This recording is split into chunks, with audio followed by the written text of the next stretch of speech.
La Feria de Abril, relativamente moderna como sabemos, fue creada a mediados del siglo XIX, en 1847, por un catalán y un vasco, Narciso Bonaplata y José María Ibarra.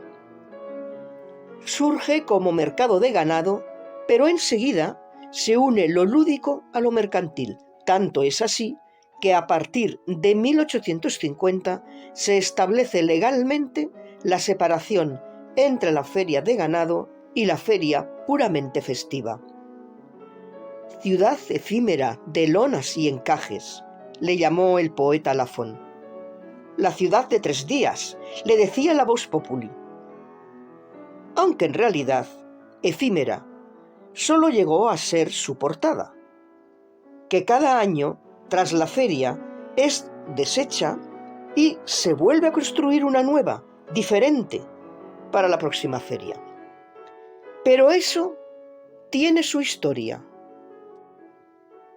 Ese gran arco de triunfo que a modo de embocadura de escenario para Surreal vemos levantarse cada año, siempre cambiante, siempre esperada la nueva forma que va a adquirir, siempre emocionante al verla resplandecer por primera vez en la noche del alumbrao o del pescadito. Mas vámonos atrás en el tiempo. Busquemos el origen de este arco maravilloso.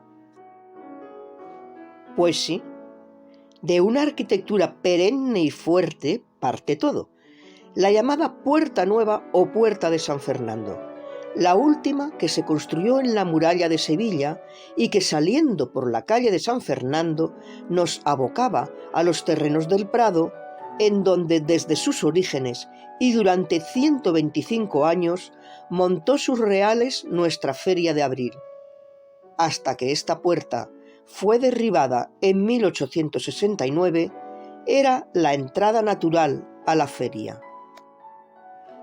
La referencia que tenemos de la más antigua de las portadas efímeras de nuestra feria data de 1874 y nos la da un cronista, siendo transmitida por Collantes de Terán en sus Crónicas de la Feria. Un arco, hecho de ramas, se levantó en el solar de la Puerta de San Fernando. Afortunadamente, conservamos esta preciosa fotografía del último año 1895, en que se construyó este tipo de arco vegetal como portada que da entrada a la feria. En realidad, era una copia de los que José Gestoso ideó para la entrada y visita de Alfonso XII a Sevilla en 1892. Eso sí, carente de los elementos simbólicos y laudatorios de la realeza.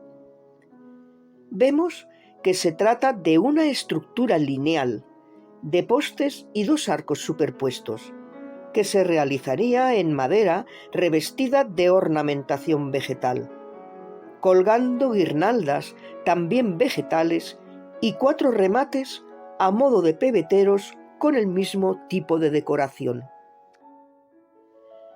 Fue en 1896 cuando se construyó y se dispuso la famosa pasarela de hierro del ingeniero Dionisio Pérez Tobías como arquitectura perenne. Sirvió de pórtico a la feria y a la vez de paso elevado para el peatón sobre los vehículos durante todo el año. Curiosamente, ahora nos lamentamos muchísimo por su pérdida, y sin embargo, a pesar de la belleza espectacular que debía presentar en los días abrileños de la feria, adornada con sus 800 globos opalinos de luz de gas, poco caso se le hizo, y nadie protestó cuando el pequeño émolo de la Torre Eiffel fue desmantelado y vendido como chatarra en 1921.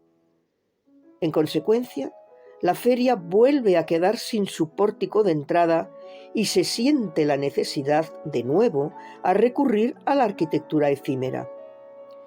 Se van a construir una variedad de elementos efímeros, portadas, templetes, fuentes, torres, pilares, etc., unos con más gracia y fortuna, otros con menos.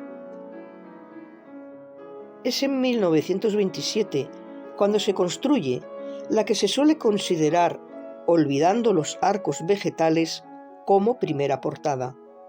El caso es que por primera vez se trata de una construcción visiblemente realizada en madera. En la crónica de Collantes se describe como nuevos arcos monumentales de gran visualidad. A juzgar por las imágenes que nos han llegado, podría tener como mucho unos 20 metros de anchura y unos 12 metros de altura la clave del arco central. La portada de 1928 fue la recomposición de la de 1927. Se trataba, como vemos, de un triple arco triunfal de gran simplicidad, realizado con muy escasos elementos, pero bello y elegante. Su construcción no oculta nada. La estructura vista, celosía muy abierta, y 4 postes o rollizos por dentro de ésta, constituyendo los apoyos sustentantes, sin disimulo alguno al espectador. Solo arrapada, una decoración vegetal que remarca la curvatura de los arcos y parte alta de los pilares. Cada poste se remataba por un esbeltísimo remate que en realidad no era más que la continuación del propio poste, adornado por bolas en la base sobre el dintel de la estructura. Gracias a la iluminación eléctrica, en la noche todas sus líneas aparecían perfectamente perfiladas por la luz sobre el cielo, haciéndose brillantísima embocadura al escenario, también resplandeciente, del ferial extendido sobre la perspectiva de la avenida de la Enramadilla.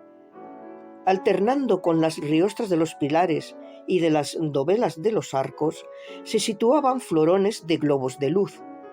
Globos de luz también siguiendo la línea del intrados de cada arco. Bombillas delineando por completo las celosías y los remates de los postes en todo su contorno. Probablemente el diseñador de esta portada, bella y delicada, fue el pintor y presidente de la Comisión de Festejos, Santiago Martínez, quien tenía a su cargo la instalación y adorno de la feria. Y fue este mismo artista quien realizó uno de los más bellos ornamentos que, pienso, ha tenido nuestra Feria de Abril, y que incluyo junto a las portadas en esta relación de su devenir artístico. Me refiero al templete efímero que, mucho más monumental que la sencilla portada, se situó ante ella en la feria de 1928. El cronista de la feria alaba la belleza del templete y asegura la autoría de Santiago Martínez. Se situó en el lugar que ocupaba la desaparecida pasarela, llevándose la portada un poco más al fondo, al inicio de la avenida de la Enramadilla. Se componía de 4 frentes, con un arco en cada uno de ellos, soportado por 4 pilares cuadrangulares y culminando en una cúpula semiesférica sobre un doble entablamento. El entablamento superior adornado por 7 arquillos ciegos en cada frente. Parece que el espacio interior se cubría con un cielo raso formando una especie de artesonado. 4 bolas con astas para las banderas como remates en las 4 esquinas. Una personalidad especial le daban las viguetas que, arrancando de la línea entre los 2 entablamentos, rodeaban el edificio en todo su perímetro, cuidando que si los arranques salían de un perímetro cuadrangular, los extremos formaran entre todos ellos una envolvente circular, a modo de gran ala de sombrero. De estas viguetas colgaban gallardetes, luces y, según dice el cronista, también flores, es de suponer que fueran de papel. También, como la portada, estaba realizado en estructura vista, aunque al ser una celosía tupida, no se mostraban tan descaradamente los 4 postes que armaban los 4 pilares. Por su parte, la cúpula se formaba por su propia estructura realizada en alambre. totalmente diáfana pues, y rematada por una bola como las de las esquinas. Es difícil saber qué colorido mostraría visto al natural. Mi dibujo es solo una fantasía. Probablemente los tonos estarían entre los verdes, ocres y marrones habituales con que se suelen pintar las celosías. Los gallardetes de las viguetas pondrían una nota de color vibrante, aunque su aspecto más prodigioso lo adquiriría iluminado en la noche. He ahí los 3 niveles espaciales, el templete monumental, a su través la portada y al fondo, desbordándose ya por los lados, el alumbrado centrado por la sucesión de águilas imperiales y dispersándose en guirnaldas, líneas de farolillos y arcos de luces. Todo ello muestra el hacer elegante y exquisito del presidente de festejos, como gran artista que fue, Santiago Martínez. En 1930, la feria se desplazó del Prado hacia la zona sur de la Exposición Iberoamericana, que aún no había concluido. Se construyó una portada cuyas dimensiones en anchura eran de gran amplitud, al alcanzar los 45 metros. También fue novedad que tuviera 4 arcos practicables, 2 mayores en el centro para el paso de vehículos y otros 2 más pequeños para el paso de peatones. Consideramos que la imagen corresponde a esta portada de 1930. La portada de 1933, al igual que la de 1930, rompe la imparidad de los arcos. Son ahora 2 arcos amplios, portada curiosa y bien proporcionada. Sobre los 2 arcos presentaba una fuerte cornisa y sobre ella descansaba un gran tímpano mistilíneo recordando ligeramente las trazas del cercano pabellón de Portugal. De estructura vista, en celosía, sostenida por 3 postes, uno en el parteluz y los 2 pilares laterales. Posiblemente la única que ha llevado esculturas sobre ella, las alegorías republicanas, quizá no realizadas expresamente, pues parecen ser seriadas. Ambas idénticas miran al mismo lado, con lo que ni cierran ni abren hacia el espacio central. El caso es que esta portada fue desafortunada, ya que no resistió al fuerte temporal de aquel año. Parece que cayó en parte y hubo que desmontarla por completo. Por aquel entonces las portadas eran extremadamente delgadas, sin más anchura que la que daba un poste y la celosía que los rodeaba, y desde luego no iban venteadas. Esta extraña portada se ha atribuido al arquitecto Juan Talavera y Heredia. Sin embargo, esto parece que no es correcto. Collantes dice ser de Talavera la portada de la feria, junto a su exorno de fuentes luminosas del año 1947. Y se ha dado esta imagen como correspondiente a ese año. Sin embargo, es imposible que se trate de ella si nos fiamos de la crónica, ya que en esta se dice que la portada se situó en la zona de la pasarela y abocada a la avenida del Cid.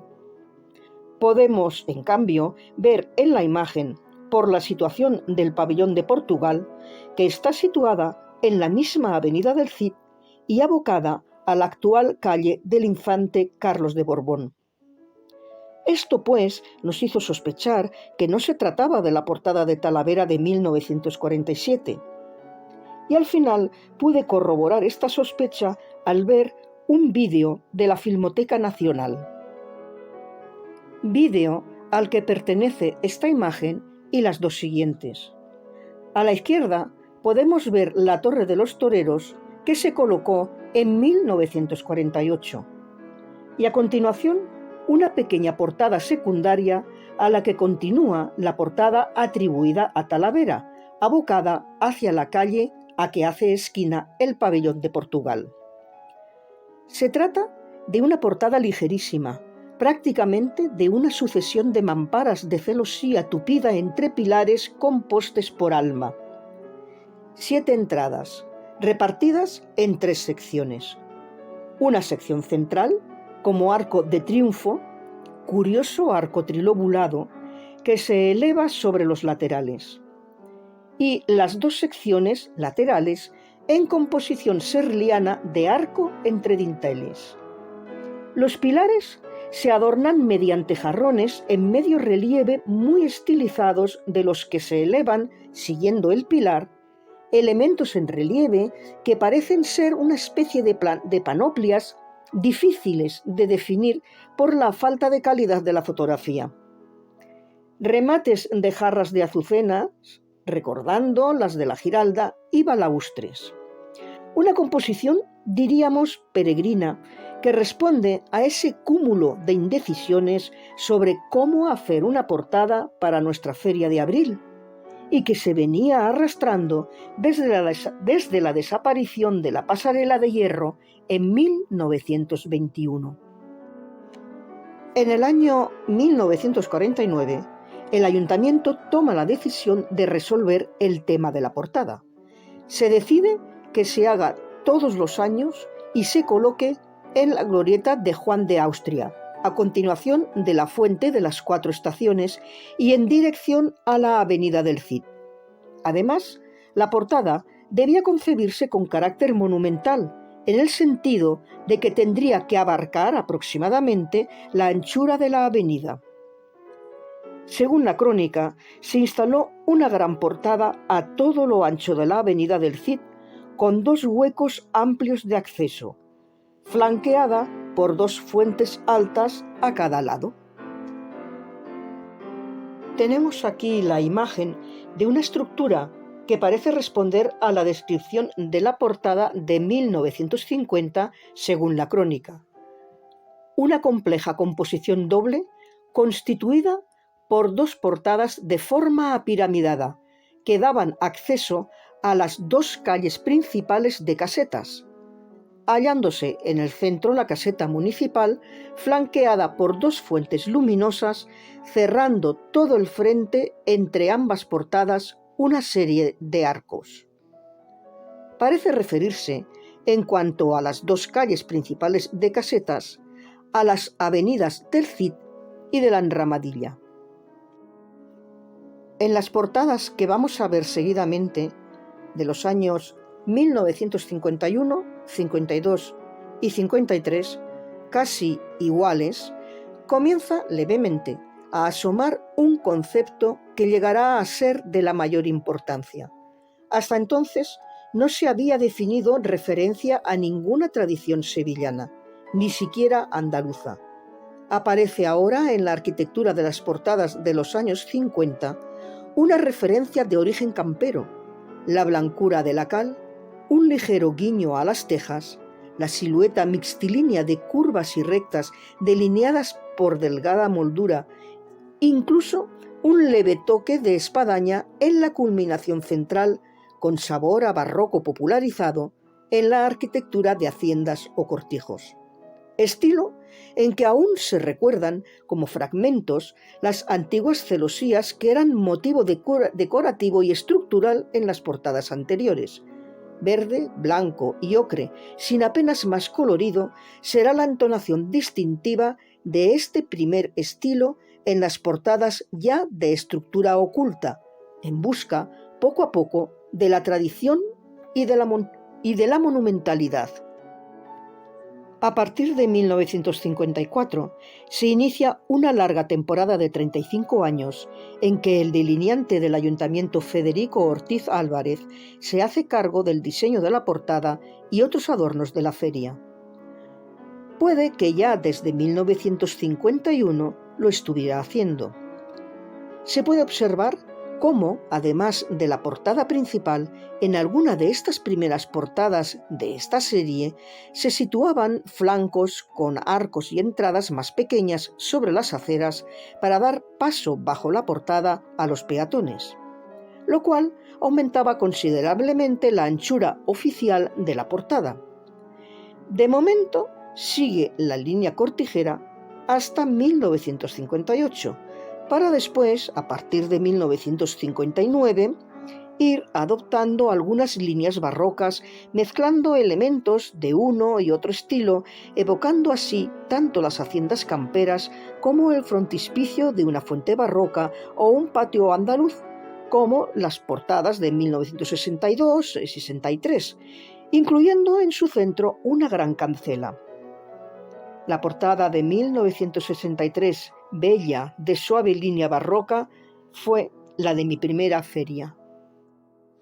Entre 1954 y 1964 podemos considerar un primer periodo en la obra de Federico Ortiz. Son portadas, como hemos visto, que tratan de buscar un estilo más o menos tradicional, pero que aún queda bastante indefinido. Se disponen en dos arcos principales, dejando un centro no practicable más estrecho que los laterales, con celosía o una hornacina en la que se simula una fuente, un frontispicio o una cancela. La altura máxima no sobrepasa los 15 metros y la anchura, aparte de los aledaños, está entre los 35 y los 40 metros, suficiente para cubrir la calzada a la entrada de la Avenida del Cid antes de la remodelación de la glorieta de Juan de Austria en 1965. La portada de 1964 cierra esta etapa retornando a la línea cortijera. Es la última que usa la madera para su estructura y las telas para el revestimiento. Y la última también en iluminarse con unas sencillas líneas de bombillas en su contorno y farolillos bajo los arcos. Y adelanta como novedad la apertura del vano central, siempre más estrecho que los dos laterales. Y aquí, como curiosidad, el anuncio de una autoescuela que muestra como reclamo la portada de 1964. Y en 1965 no busquéis una portada, que no la encontraréis. Esa feria no la tuvo por causa de las obras que se realizaban para la remodelación de la glorieta de Juan de Austria. La portada de 1966, con su extraordinaria estilización, el increíble y atrevidísimo vuelo de sus delgados arcos parabólicos, la pintura a lunares de sus arcos mayores, no sabemos si flamencos o influenciados por el pop art de aquellos años, parece querer decirnos que algo nuevo había sucedido. Las amplias luces de los arcos, permitidas por la nueva estructura tubular metálica, permitían duplicar la anchura del cuerpo de la portada sin tener que hacer añadidos secundarios. Asimismo, se podía adelgazar el canto de los arcos, cosa que aquí se hizo, quizá para demostrar que era posible. El revestimiento no usaba ya la tela, sino que iba directamente en tabla de madera, que poco después se sustituiría por el tablero aglomerado que permitiría piezas mayores. Los lienzos quedaron para revestir el intrados de los arcos y hasta mucho después no se sustituirían por tablero delgado que permitiera combarse fácilmente. La anchura alcanzó los 60 metros y la altura de sus esbeltas torres superó los 20. El atrevido estilo de 1966 no tuvo consecuencia y la portada del año siguiente repitió el esquema de la de 1964, pero casi doblando su anchura. Observamos en esta imagen curiosa del Martes Santo de 1967 la extraordinaria ligereza de estas primeras estructuras tubulares en comparación con las actuales. Vemos también cómo ha cambiado el sistema de iluminación y ahora se rellenan con bombillas el interior de los paramentos, continuando todas las líneas de su decoración pintada. Así es que de ahora en adelante la portada en la lejanía parece un faro que se le ha otorgado a la feria como para indicar desde lejos al perdido y alegre feriante por dónde tiene la salida principal. En cambio, al verla más de cerca, ese amasijo luminoso acaba con la belleza del precioso claroscuro que delineaba con luz la arquitectura de la portada. En 1968 se da un paso decisivo.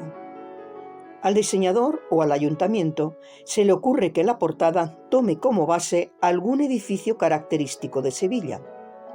El primero fue el Puente de Triana y el siguiente, en 1969, serían los puentes de la Plaza de España.